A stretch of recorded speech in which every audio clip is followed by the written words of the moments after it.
The Heroic Menagerie is a completely wasted activity. Hello all, I'm Chad, and today I'm here to tell you why I think that's the case. Heroic Menagerie is the follow-up and prestige mode of the normal Menagerie. The normal version allows 6 players to matchmake, while Heroic requires you to match as a full team. You can match with less players, but obviously it's ideal to go in with 6, and there's a triumph for doing it with 3. In fact, if we put aside the triumphs for a second, Heroic Menagerie has very little in the way of unique rewards, only offering the swords for the 3 classes, and the first completion a week guarantees that you will get a fully masterworked weapon.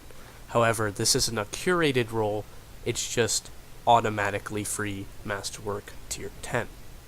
For players short on enhancement cores, this does make it a worthwhile weekly activity, as every character you complete it on will get an item that will guarantee dismantle for 7 enhancement cores. The only other reasons to do this activity are for the Shadow title, as most of the triumphs that you can do in Heroic Menagerie are required for that title.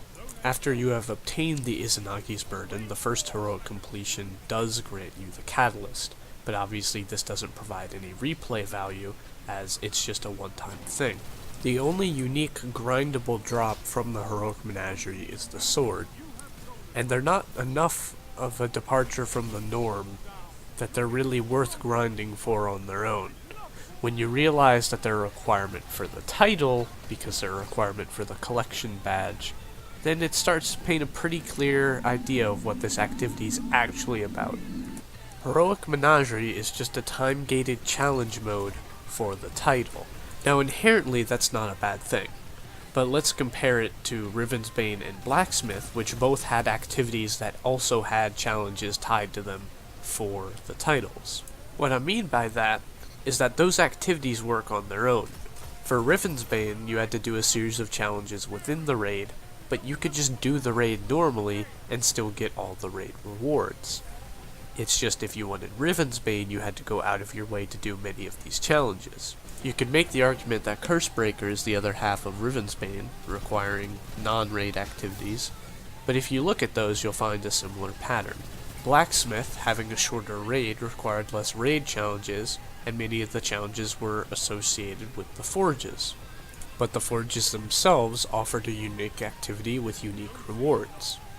There are still sought-after perk combinations on those weapons that don't exist anywhere else in the game. The normal Menagerie stands out as one of the best activities Bungie has made to date. The problem with the Heroic Menagerie is it doesn't really expand on any of the mechanics or on the rewards. I believe there is a simple solution though.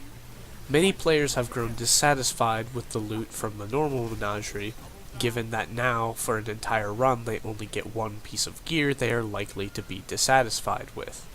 The easiest way to address this, I think, would be to make it so the Heroic chest actually lets you open it multiple times. This would even out the time investment, because while it's harder to complete a Heroic run, you're getting more rewards for it. Despite many of the non-unique rewards being endlessly easier to obtain in the normal Menagerie, farming them still doesn't feel very satisfying anymore. Providing players a path to get more reward for more effort seems like a push in the right direction for Bungie. But what do you think? Would my idea work? Do you have a better one? And how do you see Heroic Menagerie working out in the future? Anyway, I'm Chad, and I hope to see you in the next video. Your victory gives the city hope, Guardian.